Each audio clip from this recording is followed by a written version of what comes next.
What if the most important battles of our time don't begin with explosions, but with paperwork? No tanks rolling, no missiles launched, no declaration of war, just a quiet tightening of pressure around a single country and the man who runs it. Venezuela sits in the largest proven oil reserves on Earth. Not Saudi Arabia, not Russia, Venezuela.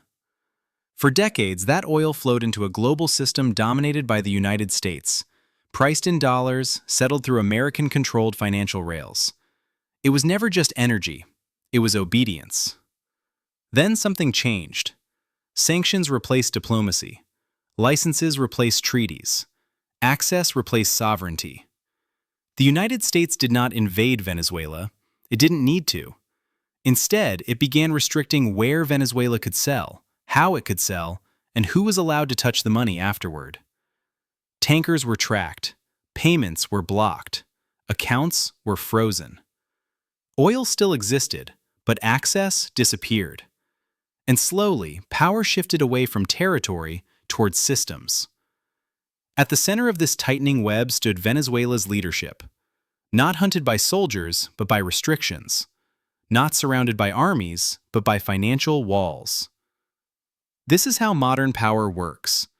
When the system decides you no longer belong, it doesn't remove you physically, it isolates you economically, until movement itself becomes impossible. This is not regime change by force. This is regime containment by design. And oil is the leverage. Oil has never been just fuel. It decides who moves, who grows, and who survives economic pressure. For the United States, Venezuela's oil represents something dangerous, a massive energy reserve controlled by a government willing to sell outside the dollar system, cooperate with rivals, and reject U.S. influence. That cannot be allowed to operate freely. Because oil sold outside the system weakens the system itself. Every barrel that bypasses dollar settlement chips away at financial dominance. Every alternative buyer creates precedent. Every workaround teaches others how to escape. So pressure increases. Not all at once, not loudly, gradually.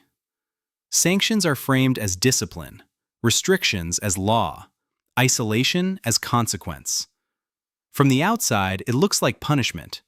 From the inside, it's strategy. Because controlling oil flow isn't about Venezuela alone. It sends a message to every energy-rich nation watching. This is what happens when you step outside the system. And that message is amplified by timing. As global energy markets tighten, as supply chains fracture, as inflation exposes how fragile modern economies are, oil becomes leverage again. Not as a commodity, but as a weapon. Venezuela is not the battlefield. It is the example. And the real target isn't Caracas. It's the idea that a nation can control its resources without permission. In the old world, removing a leader required invasion, troops, airstrikes, occupation. In the modern world, it requires something far more subtle. Control the money, control the movement, control the exits. Venezuela's leadership did not wake up one day surrounded by soldiers. They woke up surrounded by constraints. Airspace permissions quietly narrowed. Fuel imports became harder to ensure. Financial intermediaries stopped answering calls. Even allies hesitated, not because they disagreed, but because access has a price. This is what capture looks like now. Not a dramatic arrest, a shrinking radius of action. Every decision becomes harder to execute. Every transaction carries risk. Every ally becomes conditional. Leadership remains physically free, but strategically trapped. The United States does not need to remove Venezuela's government to neutralize it. It only needs to make governing unsustainable. Oil fields without buyers, revenue without banks, exports without insurance, diplomacy without leverage. This is pressure designed to exhaust, not explode. And it works because the system is global. Shipping companies operate under international rules. Banks depend on dollar clearance. Insurers answer to regulators. So even when countries sympathize with Venezuela, they hesitate to act. The cost of defiance is not immediate, but cumulative. This is how power enforces itself today, not through violence, but through inevitability. A nation is not conquered when its capital falls. It is conquered when its options disappear. Venezuela is not unique. It is strategic. Because every major energy-producing nation is watching. They are watching how quickly access can be revoked, how completely a country can be isolated without a single shot fired, how oil, once thought untouchable, can be controlled through systems rather than territory. This is not about punishing Venezuela. It is about educating everyone else. The message is simple. Resources do not equal power. Access does. You may own the oil, but if you cannot move it, sell it, insure it, or settle it, it is useless. You may own the oil, but if you cannot move it, sell it, insure it, or settle it, it is useless. This is the real architecture of modern dominance. The United States sits at the center of this architecture, not because it controls the most resources, but because it controls the pathways resources must travel through.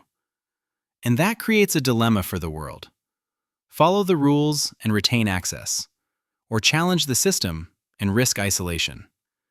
This is why Venezuela matters far beyond Latin America.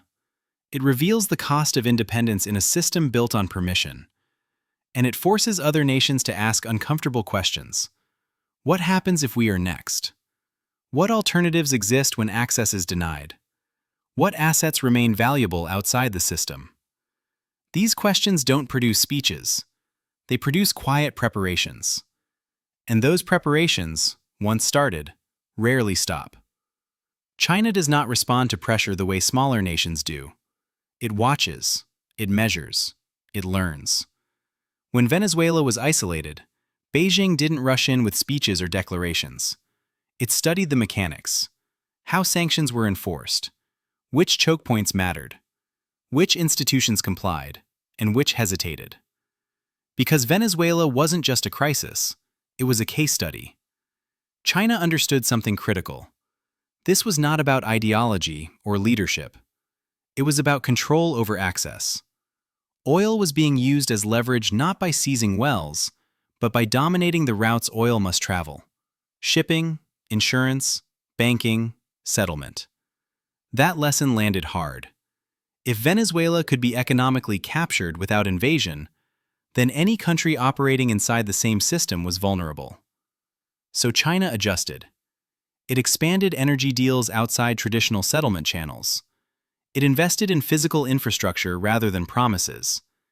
It deepened bilateral agreements where control mattered more than liquidity.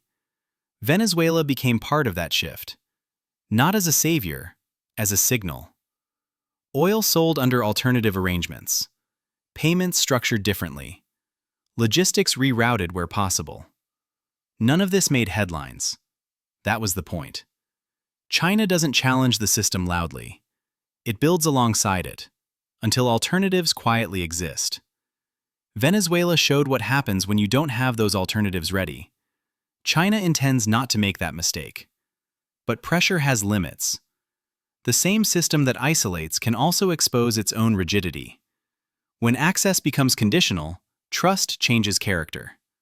When systems are used as weapons, participants begin planning exits, not rebellions, redundancies. This is the unintended consequence of dominance. The more effective the system becomes at enforcing compliance, the more valuable independence becomes. Countries don't announce this shift. They prepare silently. They diversify reserves. They explore new settlement methods. They rethink what assets remain useful when access disappears. Venezuela accelerated that thinking. Not because it succeeded, but because it demonstrated the cost of being unprepared. The United States still holds enormous power, but power that relies on universal participation must be used carefully. Every restriction teaches others where the walls are. Every sanction reveals where the exits might be built. Oil markets feel this tension first, because oil cannot stop moving, and systems cannot freeze forever without consequences. The question is no longer whether the system works. It does.